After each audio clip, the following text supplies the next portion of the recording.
선거법은 여야 간에 합의하는 문제입니다.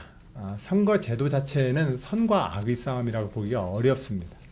그런 점에서 국민 여러분들께 가장 혼란과 혼선을 덜 드릴 수 있도록 여야가 저는 빨리 합의를 해야 합니다. 저는 그런 점에서 새누리당 지도부와 박근혜 대통령께 한 말씀 올립니다. 그 약속이 번복됐던 이유에 대해서 좀 더 정중하게 국민과 야당한테 좀 설명을 해 주셔야 합니다. 그런 말씀을 그렇게 안 하시고 야당에서는 똑같이 약속한 것이니까 지켜보자라고 얘기를 했는데 그 대화 자체에 대해서 성의 있게 설득력 있는 어떤 이유와 납득할 만한 얘기를 안 해주시니 자꾸 싸움이 이렇게 더 어깃장이 나서 국민들이 보시기 얼마나 혼란스럽습니까? 저는 국가 지도자들이 그렇게 하시면 안 된다고 생각합니다. 자기의 솔직한 입장, 자기가 왜 그런 판단을 내렸는지에 대해서 그때와 지금의 상황에 대해서 잘 설명해 주신다면 어떠한 결론이라 할지라도 국민들께서는 이해해 주시지 않겠습니까? 근데 그 과정이 지금 없습니다.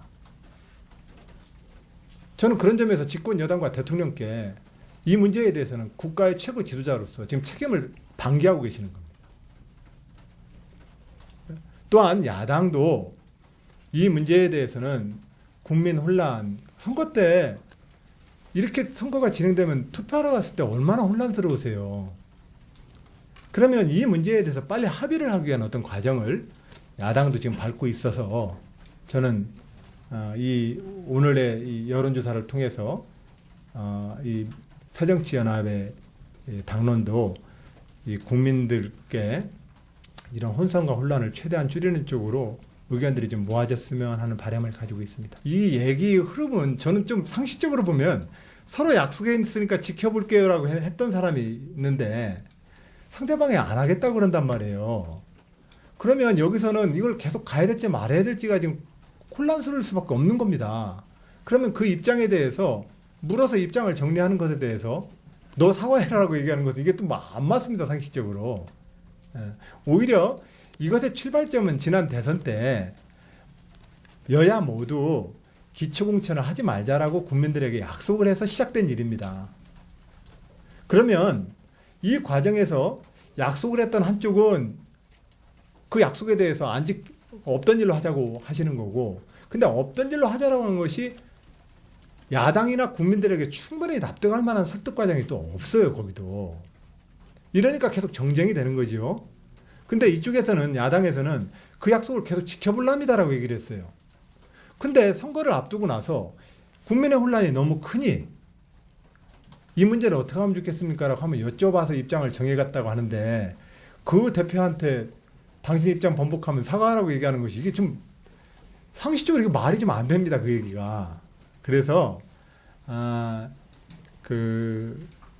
좀 이렇게 좀 서로 이게 좀 상식적으로 좀 서로 대화도 좀 하고 비판을 하더라도 좀 서로 좀 상식적으로 비판했으면 좋겠어요. 오히려 제가 새누리당이라 한다면 아이고 참 내가 약속을 못 지켜서 미안하네. 나는 볼 때 이만저만해서 그 약속을 못 지키게 됐어. 이제라도 그냥 다시 옛날 제대로 하세. 이렇게 얘기를 해야 그쪽 순서지요. 근데 당신도 약속 못 지켰으니까 당신도 사과해. 이렇게 하면 그런 말싸움들이 서로 어디 있어요. 서로 그렇게 좀 안 했으면 좋겠습니다. 지금으로서는 이 선거법 제도는 공천 여부를 포함해서 모든 것은 여야가 국민들 앞에서 선거라는 규칙을 서로 합의하는 게 가장 중요합니다. 근데 합의가 안 된다면 기존의 제도대로 갈 수밖에 없는 겁니다. 저한테 묻는다면은 선거법 합의가 개정 무공천으로 합의가 안 된다면 현행 제도대로 갈 수밖에 없는 것 아니냐는 것이 현재 제 입장입니다.